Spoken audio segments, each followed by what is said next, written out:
ఇప్పుడు దాసనారాయణ సినిమాలు చూసావు, ఆయన గురించి తెలుసు, ఎంతో అర్థం చేసుకుని ఉంటావు. కోడి రామకృష్ణ గారితో డైరెక్ట్ గా పనిచేసావు.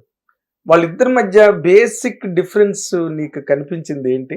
నాకు తెలుసండి, ఆ విషయంలో కానీ, విషయ పరిజ్ఞానంలో కానీ, వాటిలో ఏమి డిఫరెన్స్ నాకు తెలిసి ఆయన ఆయన నేను చూడలేదు కాబట్టి వినడమే. ఆయన పాటలు కూడా రాశారు.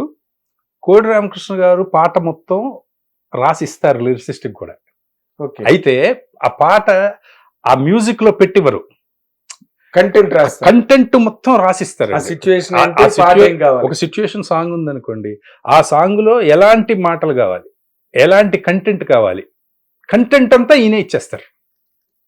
దాన్ని మాటల రూపంలో పెట్టి ఆ అది ఆ లెంత్లకి ఆ లెంగ్త్లకి రాసి ఇస్తారు. ఏది నేను చెప్పేది డ్యూయిట్స్ అలాంటివి కాదు, సిచ్యువేషన్. సిచ్యువేషనల్. ఇప్పుడు దాసనారాయణరావు గారు ఆయనే స్వతహాగా పాటలు రాస్తారు, అవును. పాటలు కూడా రాశారు. ఆయన యాక్ట్ చేశారు, ఈయన యాక్ట్ చేశారు. ఆయన ఎన్నో కథలు, ఈయన ఎన్నో కథలు, మాటలు అన్ని. అయితే ఈయనకి డిఫరెన్స్ ఏంటంటే అండి, దాసనారాయణరావు గారిలో ఉన్న ఆ నాయకత్వ లక్షణాలు ఉన్నాయి చూసారా, అవి మా గురువు గారిలో లేదు. అంటే ఆ వైపు వెళ్ళలేదు అంతే. అంటే అంటే ఈయన ఈజ్ ఎ సింపుల్ మ్యాన్. లేవని కాదు, కోడి రామకృష్ణ ఆయన సింపుల్ పర్సన్. అటు సైడ్ వెళ్ళాల. ఇప్పుడు ఆయన కూడా స్టూడెంట్ లీడర్ అండి, ఆయన కోడి రామకృష్ణ గారు కూడా. ఓకే. ఆయన కాలేజీలో చదువుకున్నప్పుడు స్టూడెంట్ లీడర్ ఆయన. కానీ సినిమాల్లోకి వచ్చిన తర్వాత అటువైపు వెళ్ళాల. వెళ్ళుంటే ఆయన కూడా మంచి ఫెరోసిటీ ఉంది. అయ్యో చెప్పడం కానీ అన్ని ఆయన ఎందుకు అప్పుడు భారత్ బంద్ ఏదో ప్రాబ్లం అయింది, పోలీస్ స్టేషన్ కూర్చున్నాం కదండి. రామనాయుడు గారు కూడా వచ్చారు. రామనాయుడు గారు కూడా వచ్చారు. నేనున్నానండి, నేను వర్క్ చేశాను ఆ సినిమా. ఏంట్రా కృష్ణ ఇదంతా అని ఆయన ఏదో కన్విన్స్ చేయకపోతే, చెప్పండి మీరేం చెప్పకండి సార్, అసలు ఒప్పుకోలేదు కదా. అబ్బాయి ఒప్పుకోలేదు. అప్పుడు వాళ్ళు క్షమాపణ చెప్పి అంతా, అసలు వాళ్ళు వెళ్ళిపోమంటారు, మీరు వెళ్ళిపోండి బాబు పోలీస్ స్టేషన్ నుంచి, సమస్య లేదని. ఆ ఫొటోస్ కూడా ఇంకా నా దగ్గర ఉన్నాయండి ఇప్పుడు కూడా. అవునా? అవన్నీ ఉన్నాయి నా దగ్గర. కానీ బట్ దాసనారాయణ లాగా ఆయన అంత ఎస్టాబ్లిష్మెంట్ లోకి వెళ్ళలా సినిమా. ఆయనకి ఏంటంటే అండి, ఆయన అన్ని విడమర్చి బ్రహ్మాండంగా చెప్తారు సార్. ఇప్పుడు ఈ బయట జరిగే సిచ్యువేషన్, సినిమా ఇండస్ట్రీలో జరిగే సిచ్యువేషన్స్ కూడా అద్భుతంగా ఎనలైజ్ చేస్తారు. కానీ ఆయన సినిమాలు ఆయన అంతవరకు ఉంటారు. దాసనారాయణరావు గారు ఆయన దాన్ని పట్టుకొని దాన్ని సాల్వ్ చేసి ఇవన్నీ కూడా చేస్తారు. అవును, అంతే. అది నేను అంటే బికాస్ మనం సినిమా ఇండస్ట్రీలో చాలా కాలంగా ఉన్నవాళ్ళం, అన్ని విషయాలు మన కళ్ళెదురుగుండానే జరిగినాయి. అవును. దాసనారాయణ గారికి కోడి రామకృష్ణ గారికి ఒక టైంలో భేదాభిప్రాయాలు వచ్చాయని, కొంత దూరం వచ్చిందని, భారత్ బంద్ ఓపెనింగ్ కూడా దాసనారాయణ రాలా. If you remember. కానీ ఇక్కడ హైదరాబాద్ లో షూటింగ్ జరుగుతున్నప్పుడు మా లొకేషన్కి వచ్చారండి. దాసనారాయణరావు గారు వచ్చి బ్లెస్ చేసి వెళ్ళారు. ఆ ఫోటో కూడా నా దగ్గర ఉంది. ఓకే. ఇంకా మరి ఎందుకు అసలు ఆ టాక్ వచ్చింది అప్పుడు అలాగా? అది అసలు ఎప్పుడు సార్ నేను చెప్తున్నాను కదా, బయట ఎన్ని రకాలుగా మాట్లాడుకోవచ్చు, కానీ అసలు మా గురువు గారికి వాళ్ళ గురువు గారు అంటే ఎంత రెస్పెక్ట్ అనేది అసలు మేము చెప్తే నమ్మలేమన్నమాట.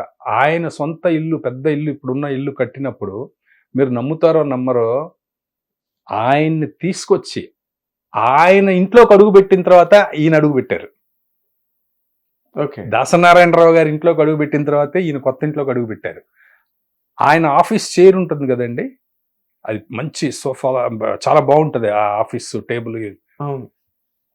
ఆయన వచ్చి కూర్చున్న వరకు కూడా మా గురువుగారు ఆ చైర్లో అసలు ముట్టుకోలేదండి, తెలుసండి.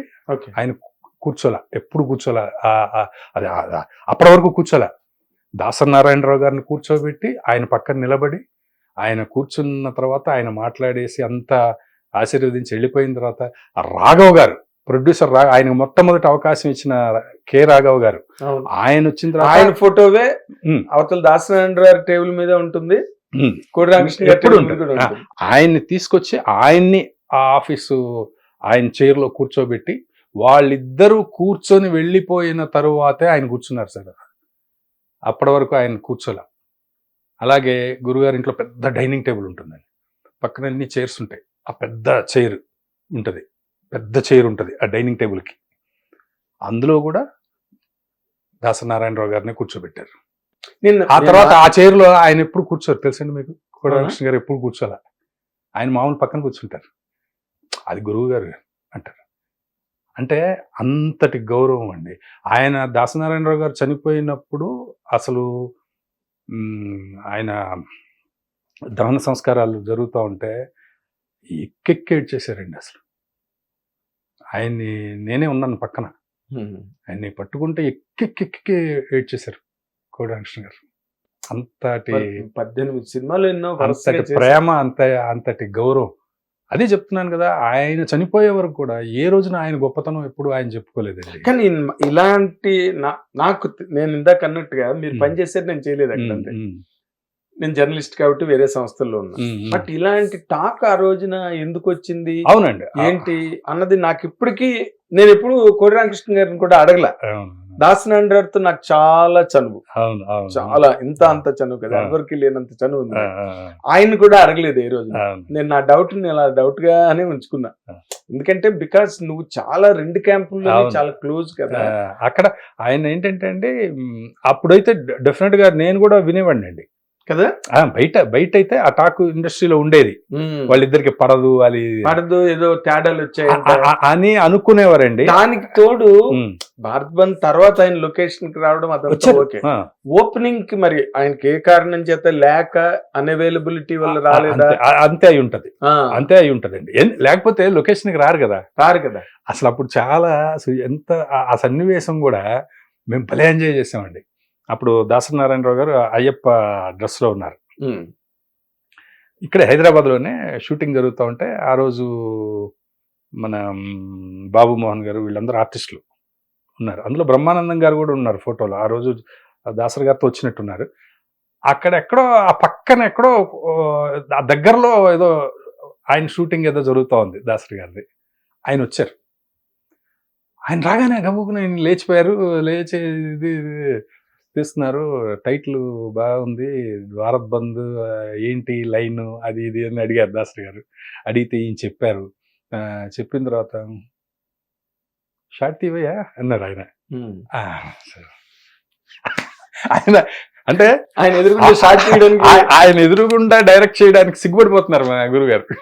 అన్ని సినిమాలు అన్ని సూపర్ హిట్లు. అప్పటికి ఎన్ని, అది 50వ సినిమా అండి. అవును, భారత్ బంద్ 50 సినిమాలు సూపర్ డూపర్ హిట్లు, అన్నీ రాడిన సినిమాలు తీసి వాళ్ళ గురువు గారి ముందు ఈయన డైరెక్ట్ చేయడానికి సిగ్గుపడిపోతున్నారు. అది అక్కడ ఉన్న వాళ్ళందరూ భలే ఎంజాయ్ చేశారు. అవును, ఏంటి చెయ్యి రామకృష్ణ చెయ్యి. ఆయన బాడీ లాంగ్వేజ్ కూడా చాలా అప్పుడు గొప్ప కామెడీగా ఉంటుంది. చెయ్యి ఏంటి ఇప్పుడు నేను వెళ్ళేదాకా షార్ట్ తీవా అని ఇంకా అప్పుడు మళ్ళీ స్టార్ట్ చేశారు. ఆయన చాలాసేపు కూర్చొని చూసి, నేను చేశానండి.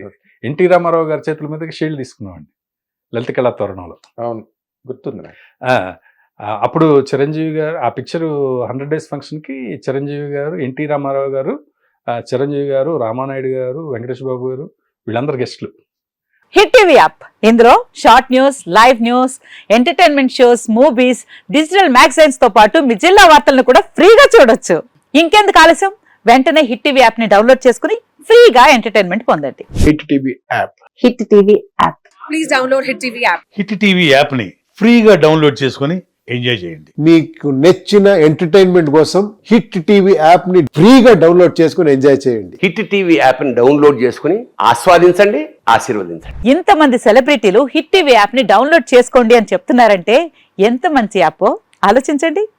అమెరికా అమెరికా అమెరికా అమెరికాలో చదవాలనుకునే వాళ్ళకి విశ్వసనీయమైన పేరు మన శౌర్య కన్సల్టెన్సీ. UK లో 1 year masters, UK లో 1 year masters, 2 years work permit up to 5 years visa. Contact Saurya Consultancy. Contact 89851 89851.